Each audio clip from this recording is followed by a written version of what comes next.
Hello friends, welcome to the channel. आज का हमारा टॉपिक है अबाउट एनीमिया। एनीमिया एक बहुत इम्पॉर्टेंट टॉपिक है।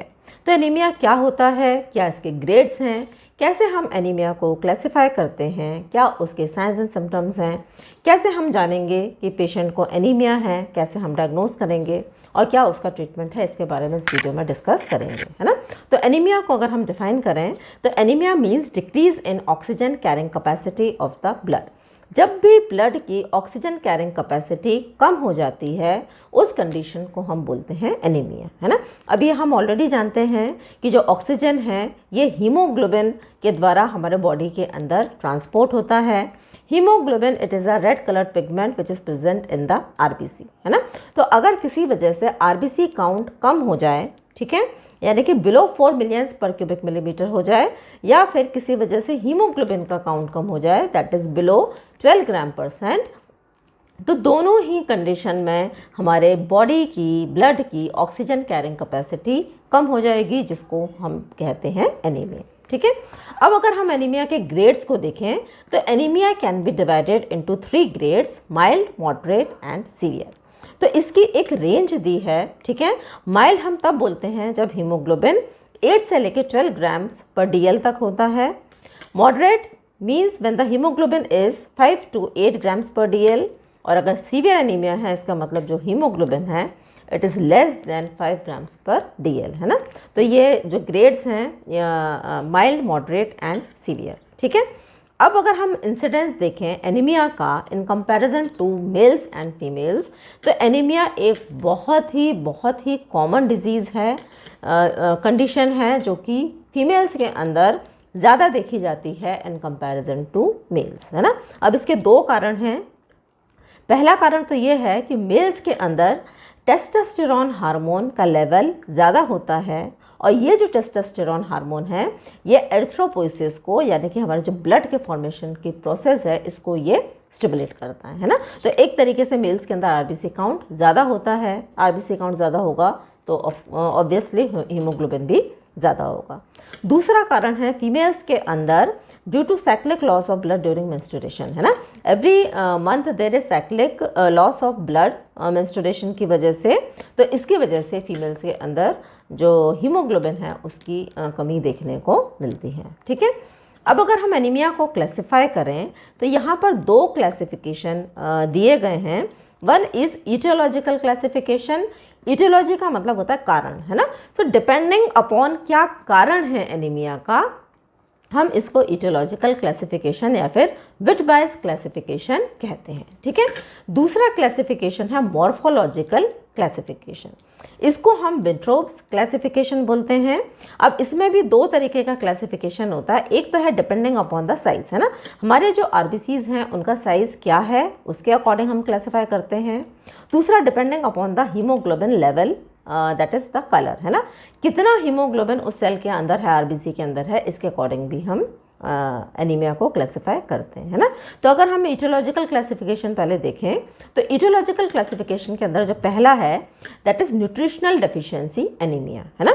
जैसा कि नाम से बिल्कुल क्लियर है, अगर हमारे न्यूट्रिशन के अंदर कोई कमी होगी उसको हम न्यूट्रिशनल डेफिशिएंसी एनीमिया बोलेंगे। सेकेंड इज हेमरेजिक एनीमिया, ठीक है। Again the reason is clear, haemorrhage होगा यहाँ पे। Haemolytic anaemia, aplastic anaemia and anaemia of chronic disease, है ना। इसको हम 1 by 1 अभी डिस्कस करेंगे, ठीक है। अब साइज़ के अकॉर्डिंग अगर हम देखते हैं तो माइक्रोसाइटिक एनीमिया, माइक्रोसाइटिक एनीमिया का मतलब है यहाँ पे सेल का साइज़ नॉर्मल से छोटा होगा, ठीक है। नॉर्मोसाइटिक एनीमिया यानी कि यहाँ पे सेल का साइज़ नॉर्मल होगा, और मैक्रोसाइटिक एनीमिया का मतलब है कि जो सेल का साइज़ है यहाँ पे नॉर्मल से बड़ा होगा, है ना। मान लीजिए अगर ये एक नॉर्मल आरबीसी है, ठीक है, तो माइक्रोसाइटिक में सेल का साइज़ ये छोटा हो जाएगा और मैक्रोसाइटिक में जो सेल का साइज़ है ये बड़ा हो जाएगा, ठीक है। Then depending upon the haemoglobin level, hypochromic anaemia का मतलब है अगर हीमोग्लोबिन का कंटेंट आरबीसी के अंदर कम होगा तो उसको हम हाइपोक्रोमिक बोलेंगे, और नॉर्मोक्रोमिक का मतलब है कि यहाँ पे जो हीमोग्लोबिन का कंटेंट है दैट विल बी नॉर्मल, है ना। तो ये तो हो गया क्लासिफिकेशन ऑफ एनीमिया। तो यहाँ पर अब हम पहले इटियोलॉजिकल क्लासिफिकेशन देखते हैं, उसके बाद में हम मॉर्फोलॉजिकल क्लासिफिकेशन को स्टडी करेंगे, है ना।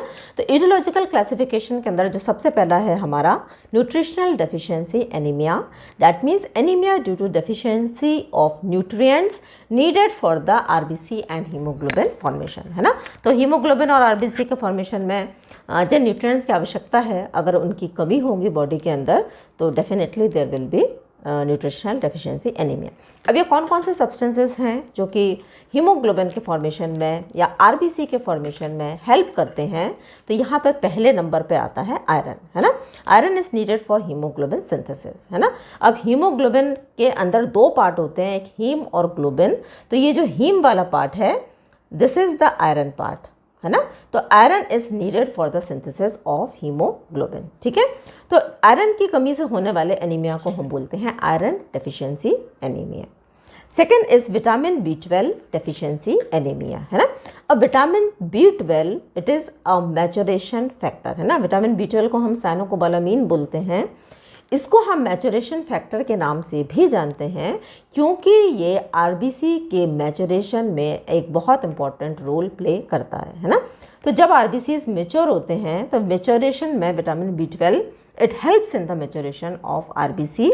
अब अगर विटामिन B12 की कमी हो जाएगी तो आरबीसी पूरे तरीके से मेच्योर नहीं होंगे और जो सेल का साइज़ है it will be larger than normal, है ना। अब हमने एर्थ्रोपोसिस की जो स्टेज पढ़ी थी, तो हमारा जो पहला सेल होता है उसका साइज़ बड़ा होता है। जैसे जैसे सेल्स के अंदर मैच्योरिटी आती जाती है, सेल का साइज़ छोटा होता जाता है ना। तो यहाँ पर क्योंकि सेल का मैच्योरेशन नहीं हो रहा, तो सेल का जो साइज़ है ये क्या हो जाएगा, ये बड़ा रह जाएगा। और बड़े सेल को हम बोलते हैं मेगालोब्लास्ट, है ना। मेगालोब्लास्ट का मतलब होता है लार्ज एंड इमेच्योर सेल ना। लार्ज इमेच्योर सेल को हम बोलते हैं मेगालोब्लास्ट, ठीक है। तो इस टाइप का जो एनीमिया है इसको हम बोलते हैं मेगालोब्लास्टिक एनीमिया, ठीक है। हमारा जो स्टमक है, स्टमक की जो लाइनिंग है, इसमें 3 तरीके के सेल्स होते हैं, जिसमें से जो पैराइटल सेल्स हैं ये सिक्रीट करते हैं इंट्रिंसिक फैक्टर को। ये जो इंट्रिंसिक फैक्टर है it helps in absorption of vitamin B12, है ना। तो इंटेस्टाइन्स में ये विटामिन B12 के एब्जॉर्प्शन में हेल्प करता है। अब किसी वजह से अगर ये इंट्रिंसिक फैक्टर का सिक्रीशन ना हो, ठीक है, या फिर कम हो, जैसा कि ये होता है एट्रोफी ऑफ गैस्ट्रिक म्यूकोजा, है ना। हमारे गैस्ट्रिक म्यूकोजा की एट्रोफी में which is a auto immune disorder, तो अगर ऐसा होता है तो जो इंट्रिंसिक फैक्टर है इसका जो प्रोडक्शन है ये इनहिबिट हो जाता है, ये कम हो जाता है। अगर इंट्रिंसिक फैक्टर की कमी होगी तो जो there will be poor absorption of vitamin B12, vitamin B12 का एब्जॉर्प्शन सही तरीके से नहीं होगा, कम होगा। और यहाँ पे भी सेल का साइज़ क्या हो जाएगा, लार्जर देन नॉर्मल, यानी कि जो मैचुरेशन नहीं होगा सेल का, तो जो सेल है it will be larger than normal. तो इस टाइप के एनीमिया को हम बोलते हैं पर्निशियस एनीमिया और एडिसन्स एनीमिया, है ना। Pernicious anaemia it is a type of megaloblastic anaemia. तो पर्निशियस एनीमिया का भी जो कारण है that is due to vitamin B12 की वजह से ही होता है एनीमिया, लेकिन यहाँ पे विटामिन B12 की डायरेक्ट कमी नहीं होकर यहाँ पे it is due to the deficiency of the intrinsic factor, है ना। तो हम एक तरीके से ये बोल सकते हैं pernicious anaemia is the anaemia which is due to deficiency of the intrinsic factor which leads to the poor absorption of vitamin B12। तो एक तरीके से इसका इनडायरेक्ट रिलेशन है विद द विटामिन B12, ठीक है। लेकिन हाँ, इसको हम ये बोलेंगे it is a type of megaloblastic anaemia. अब तीसरा न्यूट्रिएंट है फॉलिक एसिड, है ना। Folic acid it is responsible for maturation of RBC. तो ये भी आरबीसी को मैच्योर करता है, लेकिन इसके साथ साथ में ये डीएनए सिंथेसिस में भी बहुत इंपॉर्टेंट रोल प्ले करता है ना। तो अगर फॉलिक एसिड की कमी होगी तो बहुत सारे न्यूरोलॉजिकल डिसऑर्डर्स प्रेजेंट होते हैं, और इसीलिए फॉलिक एसिड की जो टैबलेट है, जब भी हमको पता पड़ता है कि कोई विमेन प्रेग्नेंट है तो प्रेगनेंसी के पहले 3 महीने में हम उसको फॉलिक एसिड की टैबलेट एडवाइस करते हैं खाने के लिए, क्योंकि जो फॉलिक एसिड है ये बेसिकली जो हमारा जो ब्रेन और जो स्पाइन है इसके फॉर्मेशन में इसका बहुत इंपॉर्टेंट रोल है ना। तो अगर इसकी कमी होगी तो it will lead to severe neurological disorders, for example spina bifida, ठीक है। तो इसका भी क्योंकि ये भी मैच्योर कर रहा है तो ये भी एक तरीके का मेगालोब्लास्टिक एनीमिया हुआ। ओके, इसके बाद में जो सेकेंड एनीमिया है हमारे इटियोलॉजिकल क्लासिफिकेशन में, वो हो गया haemorrhagic anaemia. As the name indicate, अगर बॉडी से बहुत ज़्यादा हेमरेज हो रहा है या फिर ब्लड लॉस हो रहा है तो it will lead to haemorrhagic anaemia, है ना। तो haemorrhagic anaemia it leads to hypovolaemia, है ना। हमारा जो ब्लड है, जो नॉर्मल हमारा ब्लड वॉल्यूम 5 लीटर्स होता है, ब्लड लॉस हो जाएगा तो क्या होगा, ब्लड का वॉल्यूम इट विल रिड्यूस, है ना। अब ये जो ब्लड लॉस है इसके दो कारण हो सकते हैं, एक एक्यूट और दूसरा क्रॉनिक। एक्यूट का मतलब है कि अचानक से कुछ हो और अचानक से बॉडी से जो है खून बह जाए, और क्रॉनिक का मतलब है कि लंबे समय से कोई बीमारी है जिसकी वजह से धीरे धीरे हीमोग्लोबिन का लेवल कम हो रहा है ड्यू टू ब्लड लॉस, है ना। तो एक्यूट में तो एग्जांपल हम बोल सकते हैं रोड साइड एक्सीडेंट हो गया, ठीक है, चोट लगी और अचानक से बहुत सारा खून बह गया। क्रॉनिक के अंदर ऐसी बीमारियां हैं जिसमें कि धीरे धीरे ब्लड लॉस होता है ना। तो क्रॉनिक ब्लड लॉस का कारण होता है पेप्टिक अल्सर्स हो गए, पेट में छाले हो गए, हुकवर्म इन्फेस्टेशंस हो गया, पाइल्स हो गया, मेंस्ट्रुअल ब्लड लॉस हो गया, हैवी पीरियड्स हो गए, है ना, या फिर ब्लीडिंग या फिर क्लॉटिंग डिसऑर्डर्स, है ना। तो इन कंडीशंस में जो there is chronic blood loss. अब तीसरा जो एनीमिया होता है that is haemolytic anaemia. Haemolytic anaemia का मतलब है यहाँ पे ब्लड का लाइसेस हो रहा है, आरबीसी का यहाँ पे ब्रेकडाउन हो रहा है ना। तो anaemia due to breakdown of RBC is known as haemolytic anaemia. अब इसमें कई प्रकार के एनीमिया आते हैं जिसमें कि जो पहले नंबर पे है that is sickle cell anaemia, है ना। तो सिकल सेल एनीमिया एक इनहेरिटेड ब्लड डिसऑर्डर है। ब्लड डिसऑर्डर इनहेरिटेड का मतलब है कि ये जेनेटिक डिजीज़ है जो कि फैमिली के अंदर ये रन करती है। इसमें जो हीमोग्लोबिन है ये नॉर्मल नहीं होकर सिकल हीमोग्लोबिन प्रेजेंट होता है ना। HbS से हम इसको रिप्रेजेंट करते हैं, है ना। तो ड्यू टू एबनॉर्मल हीमोग्लोबिन ये बीमारी होती है। मेन फीचर इस बीमारी का ये है कि जो हमारे नॉर्मल आरबीसी के सेल्स हैं ये बायकॉन्केव शेप के होते हैं, बट ये इस बीमारी में due to abnormal haemoglobin they are of sickle shape, है ना। सिकल शेप के ये हीमोग्लोबिन होते हैं। सिकल शेप एक फ्रेजाइल ये स्टेबिलिटी प्रोवाइड नहीं करते आरबीसी को, और इस शेप की वजह से ये दे बिकम मोर फ्रेजाइल, यानी कि जल्दी जल्दी ये टूटने लगते हैं, है ना। तो जल्दी जल्दी टूटेंगे तो हीमोलाइसिस होगा, तो इसकी वजह से जो एनीमिया होता है that is sickle cell anaemia, ठीक है। दूसरा जो कैटेगरी इसके अंदर आती है दैट इज हेरिडिटरी स्फेरोसाइटोसिस। तो यहाँ पे भी हेरिडिटी डिसऑर्डर है ये। यहाँ पे जो आरबीसी का शेप है ये बायकॉन्केव ना होकर it is spherical in shape, है ना।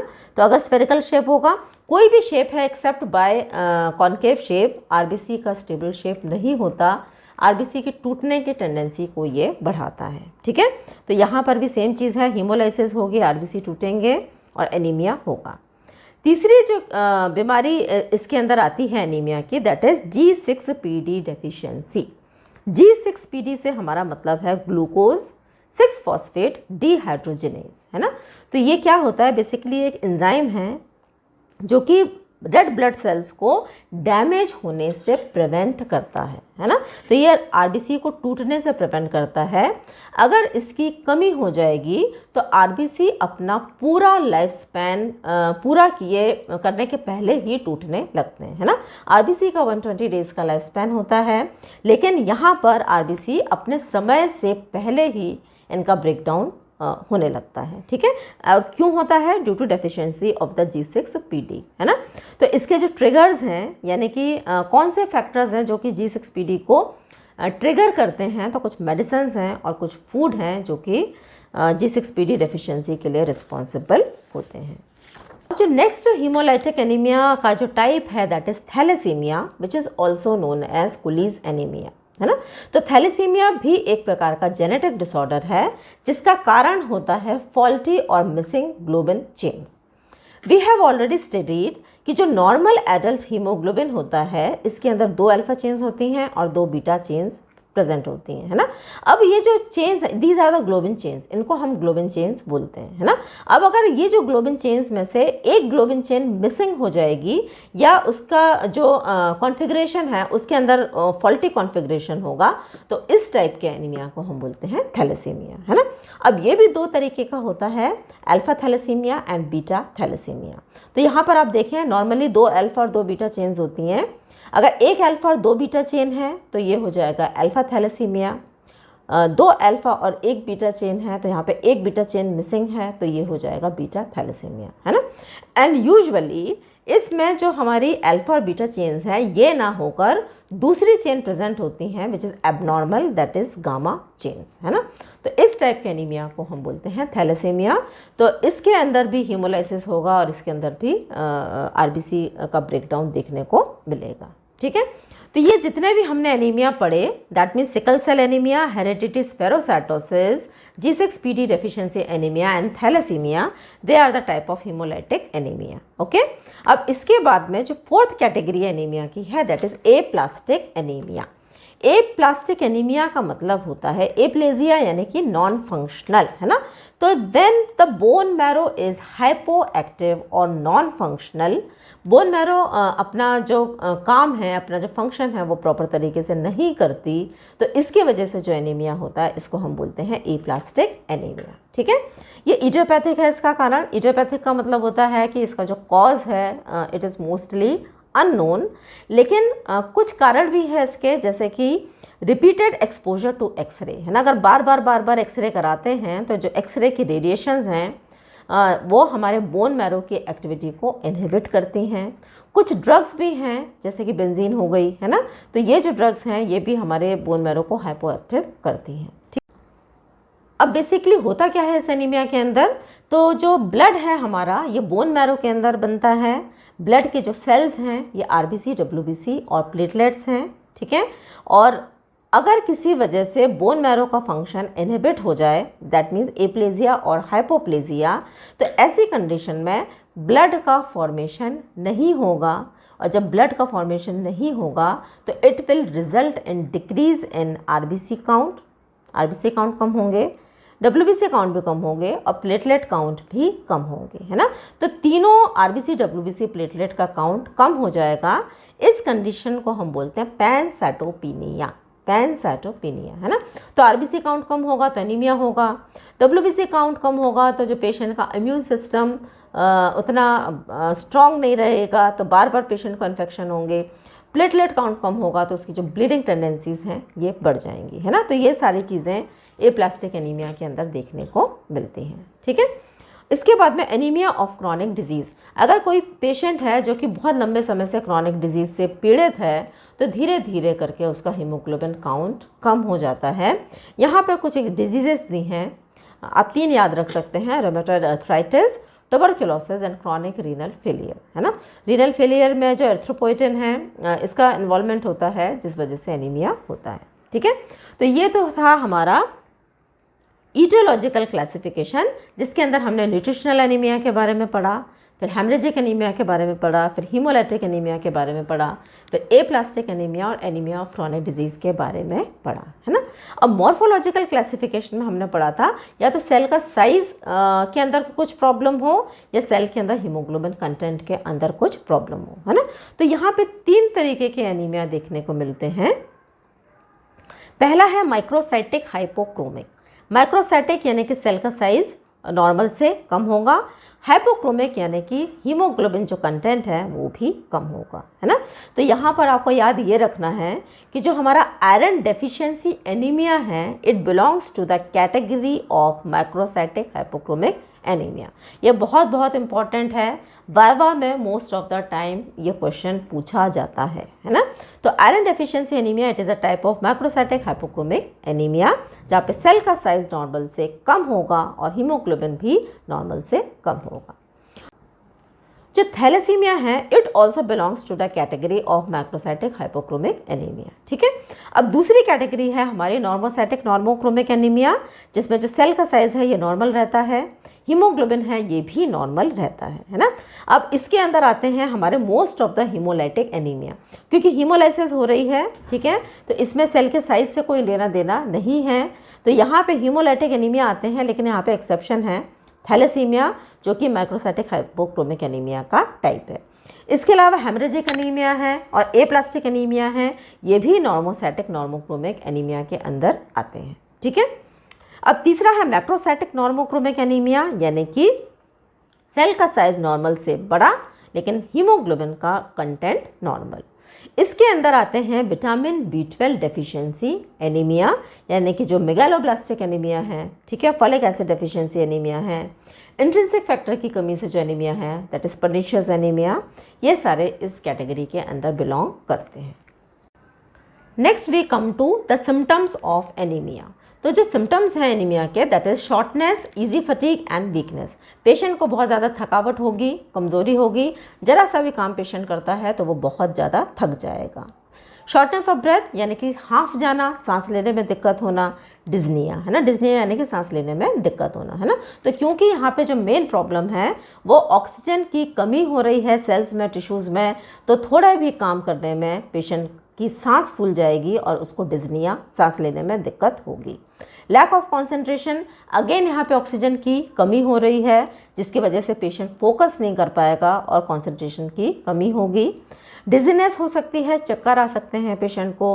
रैपिड हार्ट रेट ना, हार्ट रेट पेशेंट का बढ़ जाएगा, दैट मीन्स पैल्पिटेशन होगा, पेशेंट को टैकीकार्डिया रहेगा, क्योंकि हार्ट को यहाँ पर ऑक्सीजन की कमी हो रही है, तो हार्ट कोशिश करेगा कि वो ज़्यादा से ज़्यादा ऑक्सीजन प्रोवाइड करे, जिसकी वजह से वो अपने नॉर्मल रेट से वो ज़्यादा टाइम्स बीट करेगा। देन पैलर, पैलर का मतलब होता है स्किन का जो कलर है वो थोड़ा सा येलोइश हो जाना, डार्क येलो ना होके लाइट येलो को हम बोलते हैं पैलर, है ना। तो पैलर भी देखने को इसमें मिलेगा। And cold hands and feet, अगर आप पेशेंट की पेरिफ्रीज देखेंगे तो हाथ उसके और जो उसके पैर के जो तलवे हैं वो थोड़े से ठंडे रहेंगे। ठीक है, अब हम कैसे पता करेंगे कि पेशेंट हमारा एनीमिक है कि नहीं, है ना। तो एक तो हम इसको क्लिनिकली डायग्नोस कर सकते हैं, जैसे कि पेशेंट क्लिनिक पर आया, हम उसका जब फिजिकल एग्जामिनेशन करेंगे तो हमको पैलर का जो साइन है ये देखने को मिलेगा, है ना। पैलर यानी कि जो पेल स्किन है ये आप कहाँ देख सकते हैं, नॉर्मल जो स्किन होती है दैट इज़ रेडिश पिंकिश, है ना, लेकिन अगर पेल अगर दिख रही है तो वो इंडिकेट करती है एनीमिया को।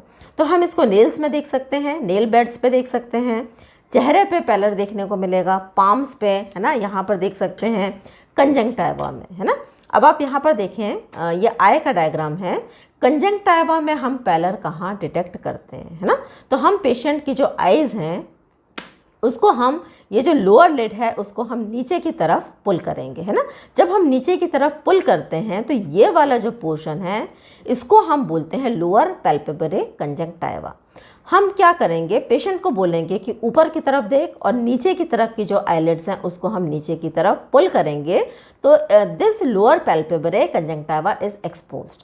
अब यहाँ का हम कलर देखते हैं, अगर यहाँ पे रेडिश पिंक कलर है तो इसका मतलब पेशेंट का जो हीमोग्लोबिन लेवल है वो अच्छा है, लेकिन अगर यहाँ पे रेडिश पिंकिश ना होकर पैलर देखने को मिलता है ना, तो इसका मतलब है कि patient is anaemic. Next is blood test. तो ब्लड टेस्ट के अंदर हम कंप्लीट ब्लड काउंट देखते हैं, जिसके अंदर कई तरीके के इन्वेस्टिगेशन आते हैं, जैसे कि हीमोग्लोबिन हो गया विच इज़ द मेन, इसके अलावा RBC count, WBC count, haematocrit value और भी कई इन्वेस्टिगेशंस इसके अंतर्गत आते हैं, है ना। लेकिन जो मेन है वो हीमोग्लोबिन को हम चेक करते हैं। ठीक है, अगर हीमोग्लोबिन का लेवल नॉर्मल से कम होता है, दैट मीन्स जो नॉर्मल लेवल है हीमोग्लोबिन का ये मेल्स में होता है 14 to 18 और फीमेल्स में होता है 12 to 16 ग्राम %, है ना। तो अगर ये इस नॉर्मल वैल्यू से कम होता है तो वो इंडिकेट करता है एनीमिया को। Next we come to the treatment.